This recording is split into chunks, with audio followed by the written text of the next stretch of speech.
네, 오늘은 지난 시간에 이어서 하나님의 평강에 대해서 좀 더 나누기를 원합니다. 오늘 나누고자 하는 주제 말씀은 빌립보서 4장 6절에서 7절입니다. 빌립보서 4장 6절에서 7절 말씀.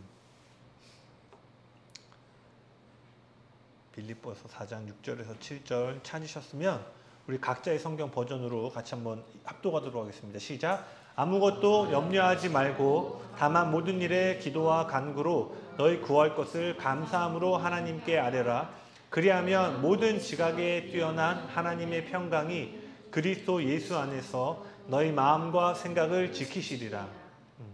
아멘. 지난 시간에 살펴보았지만 이 빌립보서는 바울이 감옥에서 쓴 옥중 서신 중에 하나로 그가 로마 감옥에 1차로 갇혀 있을 때 기록된 편지입니다. 이 빌립보서 핵심 주제가 뭐라고 그랬죠? 저번에 뭐라고 그랬죠, 제가? 네, 환경을 초월하는 신앙의 기쁨이 이 빌립보서의 메인 주제입니다. 그래서 바울은 이 빌립보서를 통해서 계속 뭘 얘기하고 있냐면 우리가 어떠한 환경과 상황에 처한다 할지라도 그리스도 안에서 기쁨을 유지하고 누려야 할 것을 끊임없이 얘기하고 있다는 거예요. 지난 시간에도 나눴지만 고난은 상대적인 거기 때문에 누구의 고난이 더 크고 아프다라고 얘기하기는 어렵지만 당시 바울이 마주하고 있던 고통스러운 고문과 죽음은 분명 오늘 우리가 지금 겪고 있는 고난과는 비교할 수 없는 수준의 큰 어려움이었으면 분명합니다. 심지어 이 편지를 쓰고 있던 순간에도요, 그는 감옥에서 언제 죽을지 모르는 촛불에 흔들리는 불꽃과 같은 순간을 맞이하고 있었다는 거예요. 그리고 바울은 이러한 이루 다 말하기 어려운 고난과 고통의 순간마다 우리가 아는 것처럼 철저하게 하나님께 순종하고 하나님을 신뢰하며 나아갔죠. 그렇지만 그 신실한 믿음의 결과가 뭐였죠? 형편과 환경이 더 나아지는 것이 아니라 더욱더 큰 어려움에 처하게 됐다는 거예요. 그리고 우리가 아는 것처럼 바울은 로마에서 생을 마감하게 되죠. 그러나 이러한 상황 속에서도요, 빌립보서 4장 4절 한번 보시겠어요? 빌립보서 4장 4절입니다. 같이 한번 읽어볼까요? 시작! 주 안에서 항상 기뻐하라. 내가 다시 말하노니 기뻐하라. 아멘.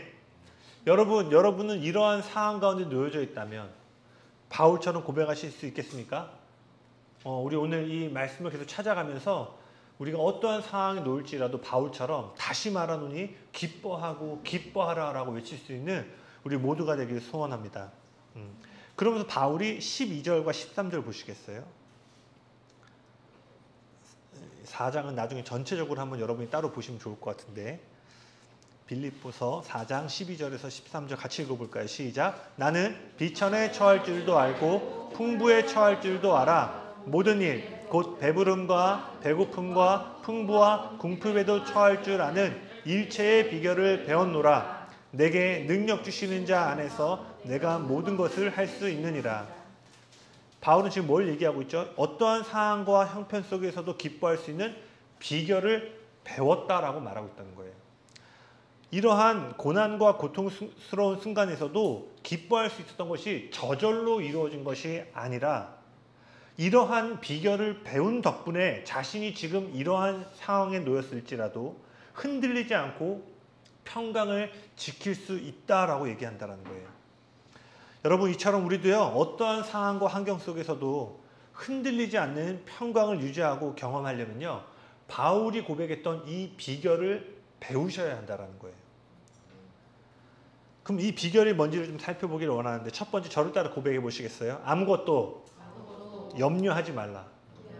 빌립보서 4장 6절이 어떻게 시작하죠? 아무것도 염려하지 말고. 바울은 첫 번째로 아무것도 염려하지 말라라고 말합니다. 여기서 염려하다에 해당하는 헬라어는요, 문제거리로 인식하고 근심하다라는 의미를 갖고 있는데, 즉 자신이 통제할 수 없는 것들에 대한 걱정이에요. 이런 거죠. 좀 더 잡으세요. 그러니까 과거에 대한 근심은 후회라고 말합니다.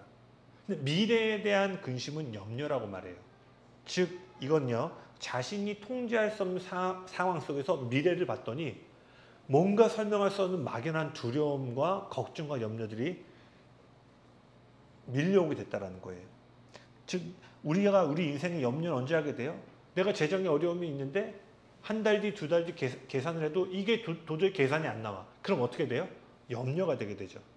또는 관계의 문제, 진로의 문제, 내가 예측할 수 없는 보이지 않는 먼 미래를 볼 때 걱정과 근심이 오게 됩니다. 바울은 이러한 우리가 통제할 수 없는 상황과 그로 인해 불안하게만 보이는 미래에 대한 걱정을 멈추라라고 얘기하고 있다는 거예요. 환경을 초월하는 하나님의 평강과 기쁨을 누리기 위해서는 바울이 방금 말했던 것처럼 미래에 대한, 그리고 현재 내가 통제할 수 없는 상황이 있다 할지라도 그 미래에 대한 염려를 멈춰야 된다는 거예요. 그리고 나서요 6절에서 아무것도 염려하지 말라라고 말했는데 6절이 어떻게 끝났냐면요, 감사함으로 하나님께 아뢰라 그래요. 우리는 저마다 인생 가운데 그 염려의 순간들을 맞이하게 되죠. 저도 마찬가지고요. 그리고 아마 여기 있는 대부분의 분들은 그 미래를 생각하면요 막연한 두려움들을 느꼈던 경험들이 반드시 있으실 거예요.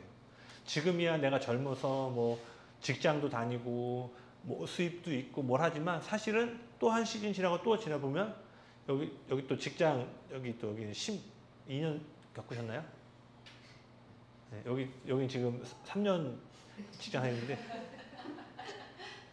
3년 다닐 때 또 걱정이 있겠죠. 근데 그 시간 훨씬 지나서 12년을 다녔더니 또 철우 형제하고 또 교제를 해보면 그 또 다음 시즌에 대한 것들. 저희 교회는 많이 나눴죠. 우리는 노후를 걱정하는 교회가 교인이 되어서는 안 될 줄을 믿습니다. 영원한 것을 고민하는 우리가 될 줄을 믿습니다. 그러니까 우리 인생에 염려를 가져다주는 상황이 일어나면요 자연스럽게 믿는 사람들은 하나님께 나아가 기도하기 마련이에요. 그리고 그 기도에 필요한 응답을 받게 되면 감사의 고백이 자연스럽게 따라오게 됩니다. 여러분들도 그런 기억이 있으시죠? 그런데요 바울은 지금 그렇게 이야기하고 있지 않아요. 바울은 염려를 불러일으키는 상황과 문제 앞에서 염려하지 않을 뿐만 아니라, 여기가 중요해요, 네가 바라고 기대하는 응답을 확인하기도 전에 감사하라라고 말하고 있다는 거예요. 그러면 여러분 도대체 어떻게 이런 기도를 드릴 수 있을까? 이어지는 8절과 9절에서 그 답을 찾아볼 수 있습니다. 8절과 9절입니다. 같이 읽어볼까요? 시작. 끝으로 형제들아 무엇에든지 참되며 무엇에든지 경건하며 무엇에든지 옳으며 무엇에든지 정결하며 무엇에든지 사랑받을 만하며 무엇에든지 칭찬받을 만하며 무슨 덕이 있든지 무슨 기림이 있든지 이것들을 생각하라. 너희는 내게 배우고 받고 듣고 본 바를 행하라. 그리하면 평강의 하나님이 너희와 함께 계시리라. 이 부분 하이라이트 하고 싶은데요. 이것들을 생각하라. 그리하면 평강의 하나님이 너희와 함께 계시리라. 이것들을 생각하라. 그리하면 평강의 하나님이 너희와 함께 계시리라. 우리가 아까 읽었던 처음 7절에 보면은요, 바울은 지금 믿는 자들이 구해야 될 평강이 뭐예요? 우리의 언더스탠딩, 지식을 초월하는 평강이라고 이야기하고 있어요. 그러면서 동시에 방금 읽었던 8절과 9절은요, 무엇보다 생각할 것에 주목하고 있어요. 연결을 해보면요, 우리의 생각을 초월하는 하나님 나라의 평강은요, 우리의 자연적인 생각의 영역과 매우 긴밀하게 연결되어져 있다는 거예요. 네가 너의 이해력과 계산법을 초월하는 하나님 나라의 실체와 평강을 누리기 원하느냐? 그리하면 너의 지성을 다하여서 이것들을 생각하라라고 이야기하고 있다는 거예요. 그래서 8절에 보면 참된 것, 경건, 옳음, 정결이라는 단어들이 나오죠. 이것들을 생각하라고 했는데, 이러한 지금 단어들이 의미하는 게 뭐냐면요, 단순히 긍정적인 생각이나 문제보다 좀 더 높은 고상한 생각을 가지라는 의미가 아니라 하나님, 죄, 그리스도, 구원과 같은 기독교의 기초가 되는 핵심 진리를 가리키고 있는 거예요. 여기서 생각하라라고 해당하는 헬라어는 로기조마이라는 단어를 쓰고 있는데요. 이 로기조마이는 어떤 뜻이 있냐면 열거하다, 숙고하다, 계산하다라는 의미를 갖고 있어요. 즉 바울은요, 어떠한 상황과 형편 속에서도 흔들리지 않는 평강과 기쁨을 누리기 원한다면, 여기를 주목해서 들으세요. 성경이 말하고 있는 핵심 교리, 즉 핵심 진리를 더 열심히 그리고 더 깊이 생각하고 묵상해야 된다라고 말하고 있는 거예요. 나중에 기회가 되면 성경 공부를, 교리 공부를 전 반드시 하고 싶은데요. 우리가 이러한 교리가 어려운 게 아니라 기독교의 근본이 되는 큰 기둥들을 의미하는 거예요. 하나님은 누구신가? 신론. 예수님은 누구신가? 기독론. 성령님은 누구신가? 성령론. 구원론, 복음론, 우린 누군가? 인간론. 이런 것들이 최소한으로 우리 안에 정리가 되어져 있고 이것이 묵상되어져야 된다는 거예요.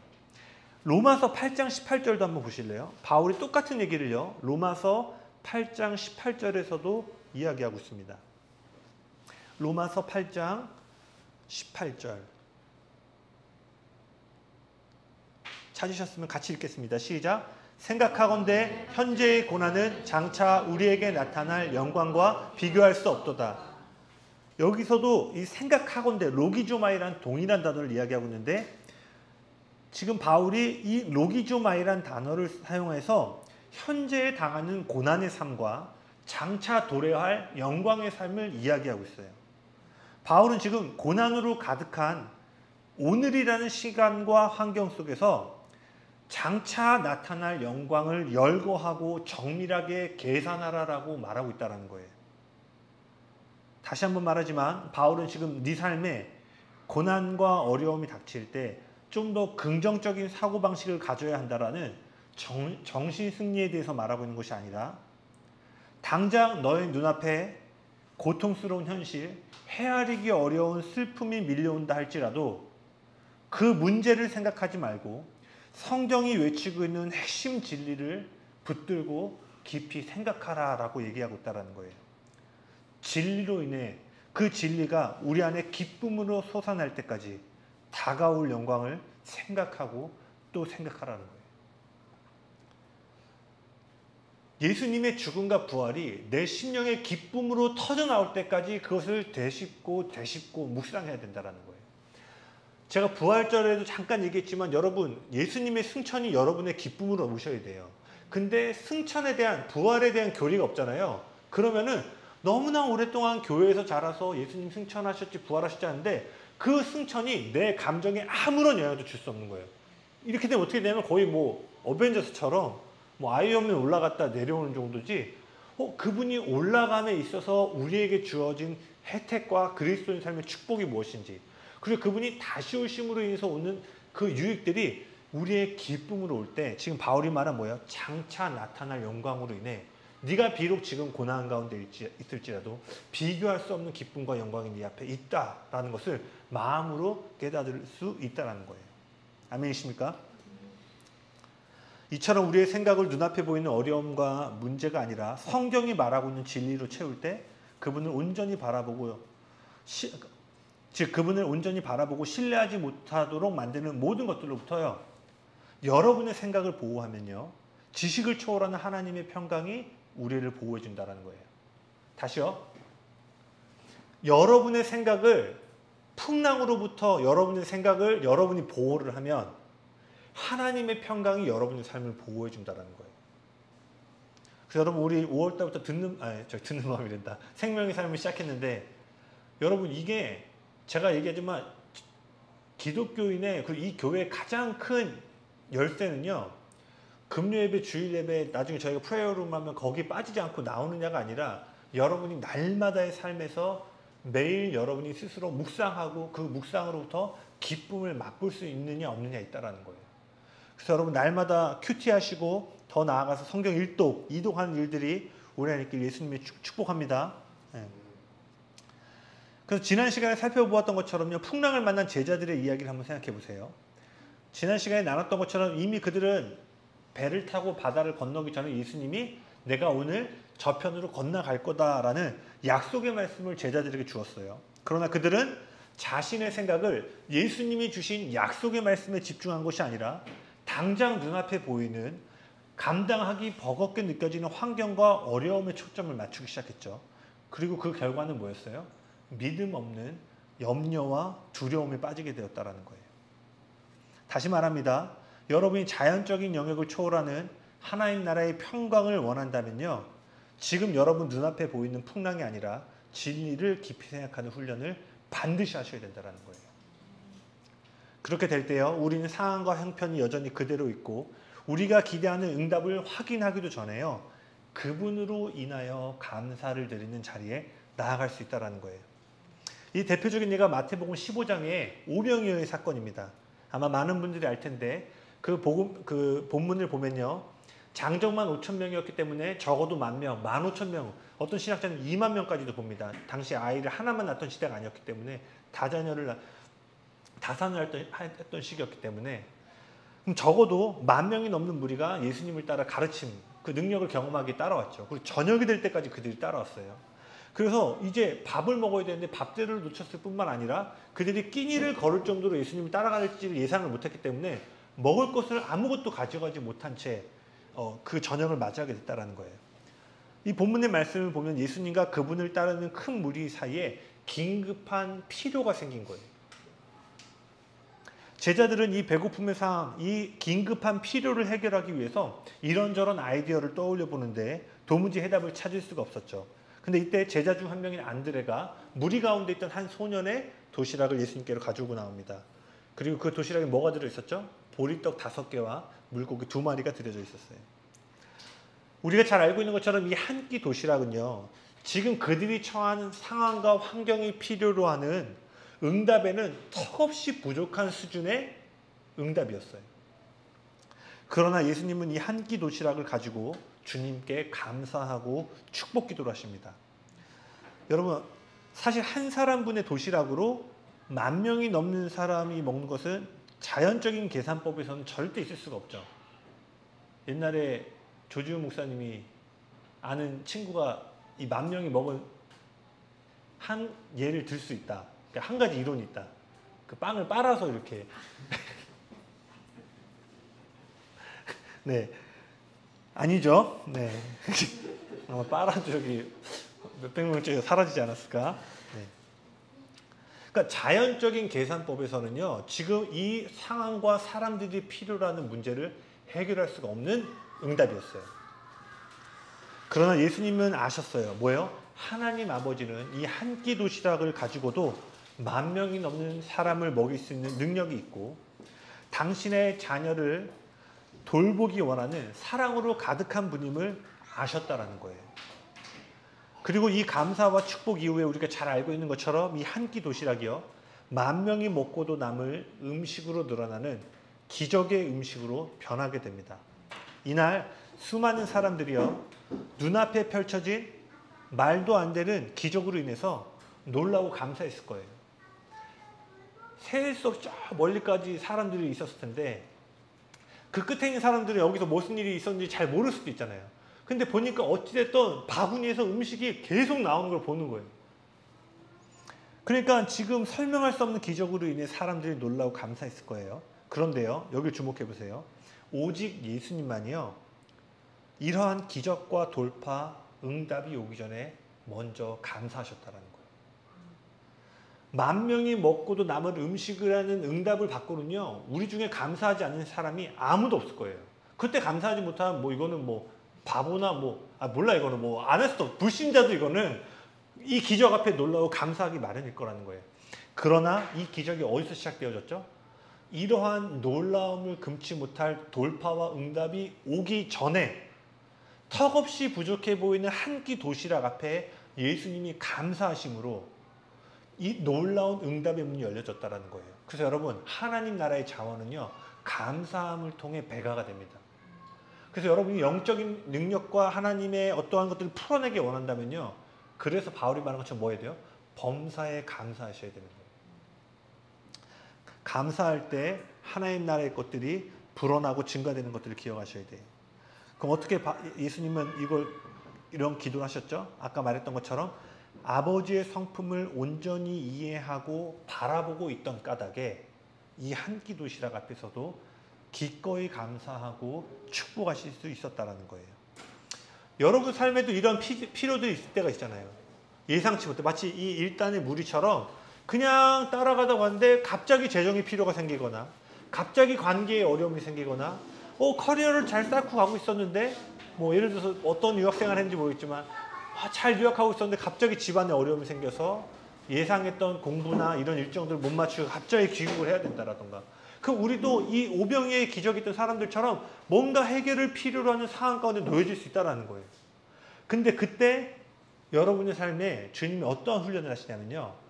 그 상황에 턱없이 부족한, 예를 들어서 내가 유학을 하고 있다가 학비를 지원을 받아야 되는데 갑자기 유학생이 오니까 비용이 유학으로 가네요. 돈을 못 보내죠. 근데 갑자기 누가 내가 너에 대한 마음을 줬어 하면서 20만 원을 플로잉을 해준 거야. 근데 하나님 나라는요. 그 20만 원 안에 학비를 채우고도 남을 열매들을 숨겨놓으실 때가 있다는 거예요.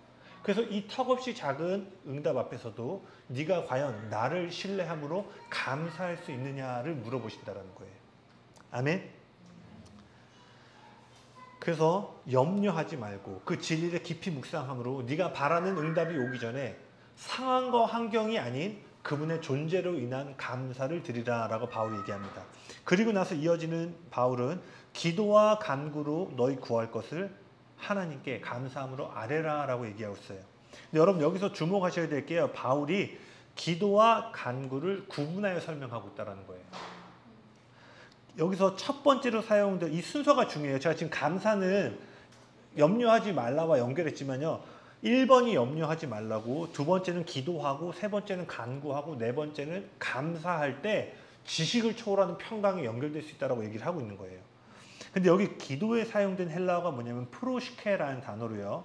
하나님을 경배하는 기도를 의미합니다. 많은 분들이 알겠지만 유대인들은요. 기도와 찬양을 떨어뜨려 놓은 게 아니라 기도가 곧 찬양이었고 찬양이 기도가 되었어요. 그래서 하나님이 어떤 분이신지, 그분이 무슨 일을 하셨으며 그리스도 안에서 우리가 어떤 존재가 되었는지, 그리스도 안에서 우리에게 주어진 약속의 성취, 그리고 앞으로 그리스도 안에서 이루어질 약속들을 깊이 생각하면 염려가 떠나갈 뿐만 아니라 뭐예요? 찬양의 고백이 우리 입술 가운데 자연스럽게 따라오기 마련이라는 거예요. 바울은 우리를 염려케 하는 우리의 문제와 필요를 고백하기에 앞서서 하나님 이거 필요해요. 이거 도와주세요. 제가 재정의 돌파가 필요해요. 어떤 이러한 고백을 하기에 앞서서 그분을 충분히 생각하고 높여야 된다라고 말하고 있다는 거예요. 이는요. 일용한 양식과 시험에 들지 말게 해달라고 하는 어려움의 해결을 구하기 전에 주기도문이 어떻게 시작하죠? 하늘에 계신 우리 아버지요. 일용한 양식이나 시험으로부터 넘어지지 않고 승리하게 해달라는 그 간구 이전에 하늘에 계신 아버지를 경배하라고 했던 예수님이 가르치신 주기도문과 동일한 맥락을 갖고 있습니다. 그래서 여러분의 기도에 있어서요. 찬양과 경배가 가장 으뜸 가는 자리를 차지해야 된다는 거예요. 아멘이십니까? 제가 좋아하는 문구 중에 C.S. 루이스가 이런 얘기를 했어요. 가장 낮아졌을 때 경배하는 습관을 들이지 않으면 가장 높아졌을 때 그분을 경배하는 것은 불가능하다. 너무 동의해요. 내 커리어가 성공되고 뭔가 이뤘을 때 하나님을 찬양하는 것이 쉽지만 모든 것이 바라던 대로 인생살이가 풀어지지 않는 그 어려움 가운데 하나님을 경배하는 것은 쉽지가 않죠. 근데 만약에 이 쉽지 않은 상황에서 정말로 내 삶의 첫 번째 단추가 그분을 경배하고 노래하는 것을 끼울 줄 안다면 하나님이 뭐예요? 이 높아진 자리에 우리를 올리시기를 신뢰하신다는 거예요. 잠시 생각해 보세요. 다시 말하자면 바울이 지금 어디에 있죠? 감옥에 있어요. 즉 모든 일이 제 뜻대로 이루어지고 기대하고 기도했던 응답들을 받았을 상황이 아니라 정반대의 상황 가운데 놓여져 있다는 거예요. 그러한 그때 바울이 뭘 얘기해요? 기뻐하고 기뻐하라. 그리고 그분을 염려하지 말고 높여라 라고 얘기를 하고 있다는 거예요. 사도행전 3장을 보면요. 베드로가 성전 미문에 있는 안진뱅이를 치유하는 장면이 나옵니다. 그리고 이 일로 인해서 베드로하고 요한이 감옥에 갇히게 되죠. 공회에서 신문을 받고요. 다시 한 번만 더 예수님의 이름으로 네가 이러한 일을 행한다면 다음에 네가 우리를 만날 때는 죽음을 면치 못할 것이다라는 어마어마한 살해 위협을 받게 돼요. 단순한 위협이나 경고가 아니라 다시 한번 잡혀오면 예수님이 십자가에 달리신 것처럼 나도 죽을지 모르는 위협 가운데 놓이게 됩니다. 그런데요. 베드로하고 요한이 감옥에 나오자마자 어디로 가냐면요. 그들이 모였던 유대인들의 기도 모임으로 향하게 돼요. 그리고 그곳에서 모여있던 무리들에게 자신이 감옥에서 겪었던 모든 일들을 나눕니다. 그리고 나서 이러한 위협과 고난, 두려움 앞에서 그들이 보였던 첫 번째 반응이 무엇이었냐면요. 사도행전 4장 23절에서 24절입니다. 사도행전 4장 23절에서 24절.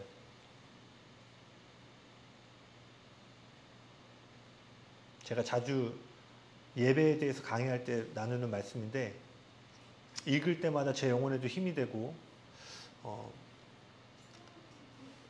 기쁨이 되는 말씀입니다. 여러분에게도 그러한 말씀이 되길 원합니다. 같이 읽어볼까요? 시작. 사도들이 노임에 그 동료에게 가서 제사장들과 장로들의 말을 다 알리니 그들이 듣고 한마음으로 하나님께 소리를 높여 이르되 대주제여 천지와 바다와 그 가운데 만물을 지은 이시여. 아멘.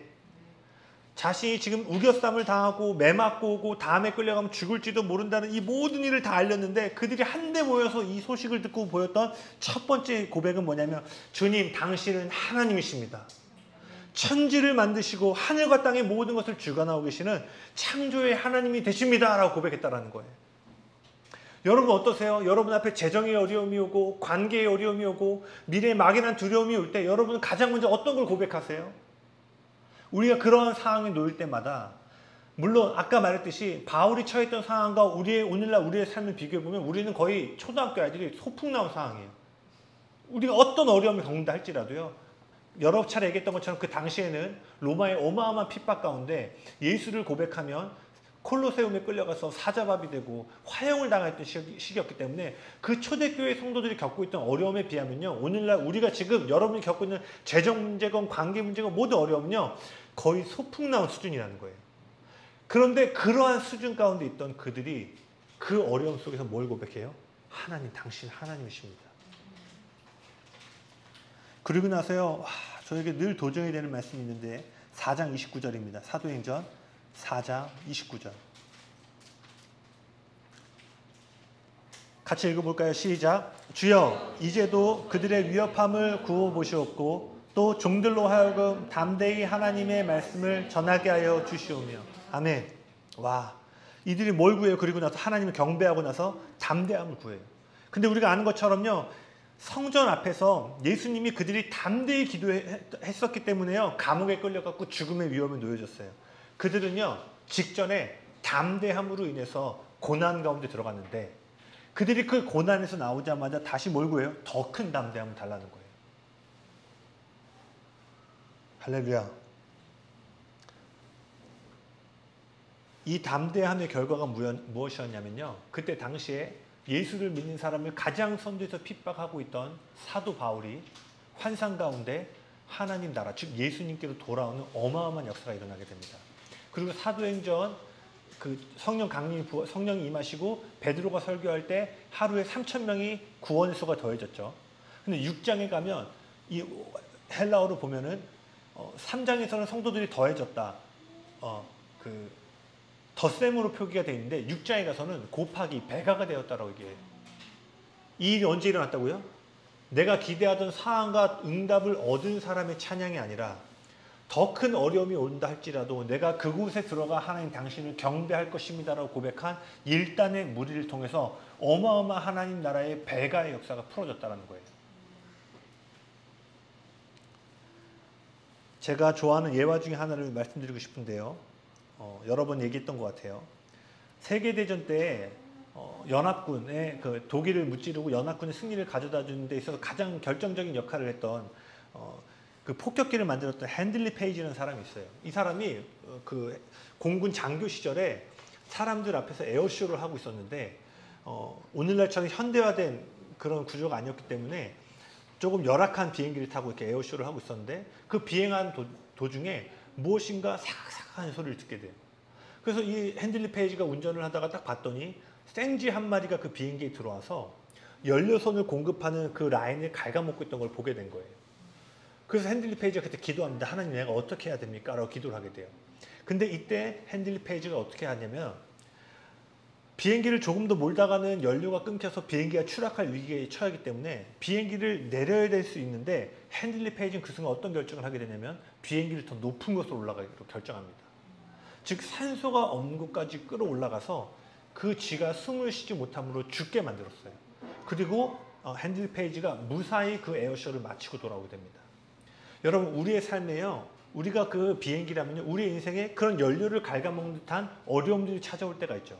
근데 제가 상담을 하고요, 사역을 해보니까요, 대부분의 사람이 이러한 어려움들이 올 때 안정적으로 어떻게 비행기를 내릴까를 고민을 해요. 즉 그런 어려움이 올 때 더 큰 신앙과 열정의 자리로 가는 것이 아니라 다시 안정적이고 비행기가 추락하지 않은 어떠한 위치로 신앙을 타협하거나 내려가는 경우들을 더 많이 보게 된다는 거예요. 그러나 여러분, 여러분의 삶을 그 기쁨과 평강을 빼앗아 가려고는 그 원수된 생쥐를 처리하기 위해서는 여러분 어떻게 하셔야 돼요? 더 높은 곳으로 올라가기를 결단하셔야 된다는 거예요. 그리고 이거는요, 염려하지 않는, 즉 아까 말한 성경이 말하고 있는 핵심 교리와 진리를 마음의 기쁨으로 솟아날 때까지 묵상하고 묵상한 자들만이 그 비행기를 올릴 수 있다는 거예요. 이런 예화 들었으니까 다음에 어려움이 오면 내가 비행기를 올리겠지, 그렇지 않다라는 거예요. 다시 한번 얘기합니다. 생명의 삶, 오늘 1년에 성경 일독하는 일들 있길 예수님을 축복합니다. 그리고 나서요, 바울은 하나님 아버지를 깊이 생각하고 높이는 마음을 기초로 삼았다면 이제 간구의 고백을 드려라 라고 얘기를 해요. 이때의 간구는 어떠한 간구겠어요? 긴급한 문제의 해결이나 도움을 필요로 하는 긴급구조 요청이 아니라요, 우리 자신의 참된 정체성에 대한 확신과 우리가 구하는 기도의 응답에 대한 소망과 확신에 가득 찬 고백이 될 거라는 거예요. 바울은 로마서에서 이걸 뭐라고 얘기하냐면 아빠, 아버지라 부른다. 나윤이가 여기 있는데 나윤이가 필요한 거 있을 때 엄마 아빠한테 구하죠. 그때 나윤이가 이렇게 구하나요? 아버지! 뭐 사무치듯이 그렇게 구하나요? 너무나 애정어린 관계에서 아빠나 엄마를 부르면 의뢰 당연히 부모가 내 필요를 채워줄 거라는 기대함 가운데서 엄마 아빠 이름을 부르겠죠. 지금 이 간구가 그거라는 거예요. 물론 여러분의 삶에도 제 삶에도요, 이런 간구가 아니라 긴급구조 같은 간구를 저도 많이 드렸죠. 언젠가 얘기해드렸나요? 청년 때 입시를 앞두고 제가 원서 지원비도 없고 해가지고 막 그때 전단지 돌린 얘기 했잖아요. 근데 그때 탁 털썩 앉아서 보니까 누구는 레슨 2개 받고 있는데 난 레슨도 못 받고 있고 막 이런 상황에 대해서 막 하나님 앞에 원망이 나오면서, 근데 그때의 간구는 뭐예요? 하나님 이게 뭐예요? 막 나윤이가 엄마 아빠 부르면 당연히 채워주실 거야가 아니라 왜 나는 이거 안 되는 거예요? 저 사람은 되는데 심지어 나는 하나님을 위해 산다고 하는데 왜 이런 재정적인 어려움, 왜 이게 해결이 안 되는 거예요? 제발 좀 도와주세요라는데 이것은 뭐예요? 그 어려움 가운데 있어서 제발 어떻게든 도움을 받기 원하는 고아와 같은 모습의 간구였다는 거예요. 그러나 지금 6절에서 말하고 있는 이 간구는 그러한 간구가 아니라 하나님을 애정어린 마음으로 아빠라고 부를 수 있는 정체성 안에서 드리는 간구를 얘기하고 있는 거예요. 지난번에 살펴봤던 것처럼 풍랑을 마주한 제자들의 믿음 없는 간절한 외침이 아니라 풍랑을 잠잠케 할 권세가 있는 자녀로서의 고백이 이 간구에 해당된다는 거예요. 여러분, 예수님에 대해 생각해 보세요. 예수님은요, 단 한 번도 성경을 보면요, 기도 응답 받지 못했을 때 이렇게 반응해라 라고 가르치신 적이 단 한 번도 없습니다. 왠 줄 아세요? 예수님은 응답받지 못한 경험이 단 한 번도 없기 때문이에요. 자신은 단 한 번도 못 받은 적이 없었기 때문에 응답받지 못하면 어떻게 하라고 가르치시지 않으셨다는 거예요. 왜? 나는 그분의 사랑받고 기쁨을 받는 자녀와 그 연합 안에 있는 것을 누구보다 아셨기 때문에. 이러한 간구가 우리 삶에 터져나오길 예수님을 축복합니다. 예수님의 간구는 자신의 정체성에 대한 기쁨과 확신, 자신이 드린 기도가 반드시 응답을 받을 거라는 소망과 담대함으로 가득 차 있었다는 것을 기억하시길 바랍니다. 그 5번째는요, 기대하는 응답이 오기 전에 감사하라입니다. 아까 서두에 살펴보았죠. 8절 마지막으로 바울은 감사하라고 말하고 있습니다. 앞서 살펴보았듯이 간구한 기도의 응답을 확인하기 전에 구하면서 동시에 감사하라고 말하고 있어요. 아까 살펴보았던 것처럼 구하고 요청한 것을 응답받았을 때 감사하는 것은 어렵지 않지만 아직 받지 않은 때, 심지어 감옥에 있는 것과 같은 어려움의 시기에 감사하려면 하나님의 주권을 깨닫고 그분을 신뢰할 때만 가능하다라는 거예요. 로마서 8장 28절 한번 읽어드릴게요. 찾지 않아도 됩니다. 우리가 알거니와 하나님을 사랑하는 자, 곧 그의 뜻대로 부르심을 입은 자들에게는 모든 것이 합력하여 선을 이루느니라. 이것을 진정으로 발견한 자들이 뭐예요? 감옥에 있을 때에도 기뻐하고 그분께 감사할 수 있다는 거예요. 정리하면요, 바울은 눈앞의 고통스러운 현실과 문제에 대해 덜 생각하는 것이 아니라 성경이 말하고 있는 핵심 진리를 더 깊이 생각함으로 염려하지 않고 그분만을 온전히 높이는 가운데 우리 자신의 온전한 정체성을 발견하고 온전한 정체성 안에서 기도하고 감사할 때 그제서야 비로소 우리의 생각과 계산법을 초월하는 하나님의 평강이 우리의 생각과 마음을 보호할 것이다라고 얘기했다는 거예요. 와, 6절과 7절에 어마어마한 하나님의 진리들이 담겨져 있지 않아요? 이번 말씀을 준비하면서 20년 전에 제 모습이 떠올랐어요. 정확하지 않지만 20대 초반이었던 것 같아요. 아까 말했던 전단지 돌리고 뭐 그런 원서비 낼 없던 그 시절인데, 그때를 돌이켜보는데 그때는 제가 이 말씀으로 기도할 때 이 구절이 잘 이해가 안 됐어요. 당시 재정적인 어려움으로 인해서 마음에 걱정과 근심, 염려를 갖고 있었는데, 그러니까 염려를 하는 자들을 향한 이 바울의 편지가 당시 저에게 너무나 딱 맞는 성경 구절이었어요. 근데 뭐가 이해되지 않았냐면, 난 지금 재정이 어렵고 원서 낼 돈도 없어서 이런 어려움 갖고 하나님 앞에 기도를 하고 간절히 기도하고 있는데, 그러면 당연히 나는 이 기도를 통해서 이 재정의 문제가 해결될 것을 기대하기 마련이잖아요. 그런데 생뚱맞게 이 성경 구절이 마치 이런 거죠. 아무것도 염려하지 말고, 그래 난 지금 재정 때문에 염려를 하고 있으니까 원서비도 없고 뭐도 없고 하니까 이걸 갖고 신 앞에 나아가서 기도할 거야, 간구할 거야. 근데 마무리는 뭐예요? 네가 원하는 응답을 줄게가 아니라, 그러면 생각과 마음을 지켜줄게. 그러니까 저는 이게 약간 이해가 안 된 거예요. 내가 자녀고 구하기도 전에 있어야 할 것을 아시는 분이라면 내가 이렇게 지금 내 삶의 필요를 가지고 나아가는데 왜 생각과 마음만 지켜줘? 내 필요를 해결해 줘야지. 그 당시에 제가 이해하지 못했던 건요, 하나님 나라의 진정한 평강은 문제의 해결이 아니라 우리의 생각과 마음 가운데 임하는 그분의 임재에 있다는 것을 이해하지 못했어요. 그러니까 저는 그 당시에는요, 내 앞에 닥친 어려움과 문제가 해결돼야만 평강이 올 거라고 생각했던 거예요.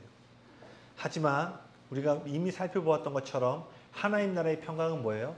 문제의 부재가 아니라 그분의 임재에 있었다라는 거예요. 한 이야기로 오늘 설교를 마치고 싶은데요. 1860년대에 독실한 기독교인이자 시카고의 성공한 법률회사 사장이었던 호레이쇼 스패포드라는 사람이 있었어요. 이 사람은 전도자 D.L. 무디하고 절친한 친구로서 그의 사역의 재정적인 후원자 역할도 했고요. 다시 말해 D.L. 무디를 통해 일어나고 있는 하나님의 전 세계적인 사역 가운데 그는 재정과 온 마음을 다해 함께 협력하고 헌신했던 인물입니다. 근데 1871년에요. 그가 43세가 되던 해에 그가 그동안 변호사로 벌던 수많은 돈을요, 시카고 북쪽 부동산 사업에 투자하게 됩니다. 그런데 그 자신의 전 재산을 통해서 부동산에 투자했던 그 해에요, 시카고 도시의 3분의 1이 불에 타버리는 시카고 대화재를 겪게 됩니다. 그리고 이 일로 인해서요, 스패포드는 자신의 전 재산을 잃어버리게 돼요. 그런데 더군다나 이 자신의 전 재산을 잃어버리는 대화재를 경험하기 1년 전에는요, 열병으로 인해서 4살짜리 아들을 먼저 하늘나라로 보내야 됐어요. 이렇게 감당하기 어려운 시련이 연거푸 일어난 이 스탠포드와 그의 가족들은요, 몸과 마음이 쇠약해질 대로 쇠약해졌어요. 그래서 의사의 권유를 따라서 그들은 2년 뒤에 1873년에 아내와 4명의 딸을 데리고 영국과 유럽을 여행하기로 계획합니다. 또 당시에 무디가 그 복음 사역으로 유럽에 사역하고 있었기 때문에 스패포드는 이제 함께 그 유럽 사역에 합력해서 하나님의 전도 사역을 도울 예정이었어요. 그런데 1873년 11월 15일 스패포드 부부와 4딸을 비롯해서 수많은 승객을 태운 여객선이 뉴욕으로부터 파리로 이렇게 출항을 하게 됩니다. 근데 이 배가 떠나기 몇 분 전에 사업 때문에 꼭 처리해야 될 업무가 발생하게 돼서 스패포드는 내려오고 아내와 어린 4딸만 먼저 배에 태우고 보내게 돼요. 그리고 뒤에 있는 배를 타고 파리에서 만나기로 약속을 합니다. 대서양을 지나서 이 배가 파리를 향해서 순항을 하고 있었는데요. 11월 15일 날 출발했잖아요. 22일 날 새벽 2시에 영국의 철갑선이라고 알려져 있는 로크리언이라는 배하고 정면으로 충돌하게 됩니다. 그래서 스패포드의 부인 애너와 아이들이 모두 물에 잠기게 돼요. 물이 점차 차오르자 애너는 자신의 딸을 부둥켜 안고 하나님 앞에 기도를 하게 됩니다. 그러나 얼마 지나지 않아 배는요 완전히 침몰하고요. 이 사고로 226명이 목숨을 잃고 단 87명만이 구조되었습니다. 의식을 잃고 물에 떠있던 애나는요 다행히 구조선에 발견되어졌지만요 11살, 9살, 5살, 2살 난 딸은요 모두 배와 함께 차디찬 바다에 빠져 목숨을 잃게 돼요. 이 배가 충돌했다는 뉴스를 듣고 애태우며 기다리고 있던 스패포드에게 12월 2일 날 그의 부인인 애나가 한 전보를 보냅니다. 단 두 단어였어요. 혼자 살아남은. 아들을 열병으로 보냈고 그 다음에 자신의 전 재산을 잃었고 2년 뒤에는 눈에 넣어도 아프지 않을 4명의 딸을 동시에 잃게 됩니다. 그나마 홀로 남은 아내를 서둘러 데려가기 위해서 영국으로 향하는 배에 올라타요. 배를 타고 대서양을 지날 때쯤에 선장이 이곳이 바로 사고가 난 지점입니다 라고 얘기를 하는데 그제까지 어떻게든 그 고통과 눈물을 애써 참으며 담대하게 이 배를 타고 가려고 했던 스패포드가요 그 사고가 난 지점에서 억누를 수 없는 슬픔과 눈물로 오열하며 거기서 울부짖게 됩니다. 그 바다를 보면서 그 자신의 자녀가 얼마나 그 물에 빠질 때 두려움과 그 고통 가운데 자기 자녀가 잃어버릴 생각을 하니까 스패포드가 너무나 고통스럽게 울부짖기 시작한 거예요. 그런 너무나 큰 괴로움으로 인해서요 하나님께 울부짖었다고 합니다. 주님, 저는 주님의 일을 가장 귀하게 여겼고 주님을 사랑했습니다. 그런데 왜 저에게 이런 고통을 주십니까? 이제 저는 도대체 어떻게 살아야 합니까? 라고 하나님께 부르짖어요. 어느 것으로도 가늠하기 어려운 큰 아픔과 슬픔 앞에 스패포드가 밤이 새도록 주님께 원망도 하고 눈물로 부르짖으며 밤을 새게 됩니다. 그런데요 다음날 아침이 되자 그가 펜을 들어 글을 적기 시작합니다. 그 글에 뭐라고 써 있었냐면 내 평생에 가는 길 순탄하여 늘 잔잔한 강 같든지 큰 풍파로 무섭고 어렵든지 내 영혼 평안하다. 내 영혼 평안하다. 하나님을 원망하며 부르짖던 그의 10년 가운데 밝아오는 아침 태양처럼요 하나님의 평강이 깃들기 시작했던 거예요.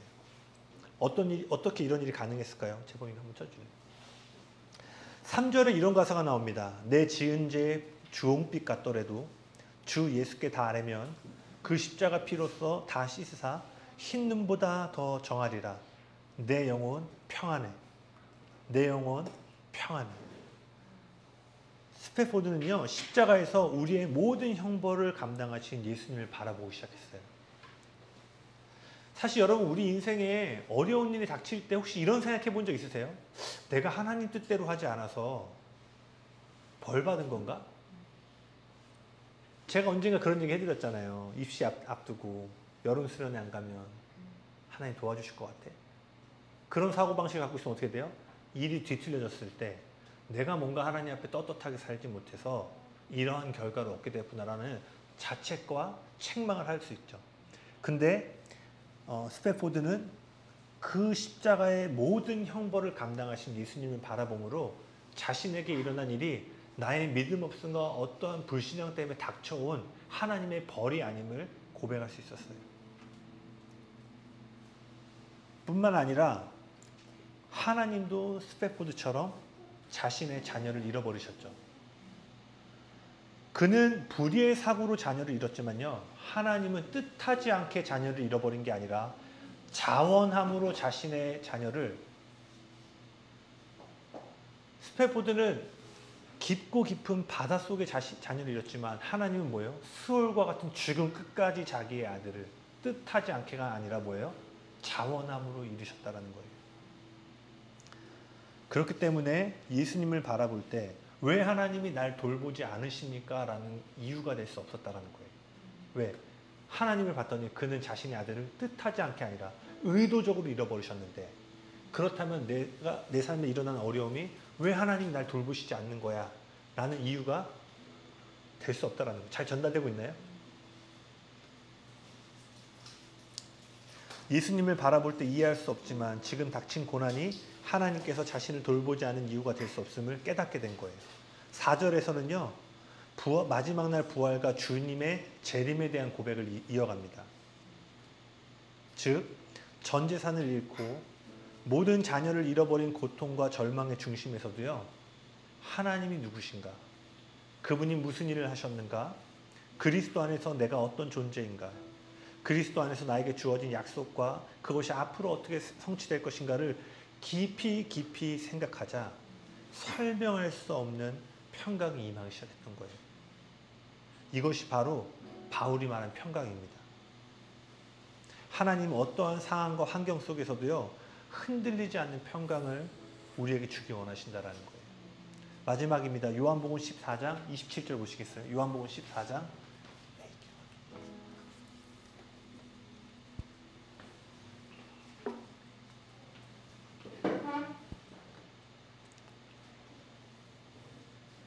같이 한번 읽어볼까요? 요한복음 14장 27절입니다. 시작.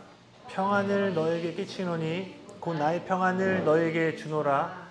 내가 너에게 주는 것은 세상이 주는 것과 같지 아니하리라. 너희는 마음에 근심하지도 말고 두려워하지도 말라. 아멘.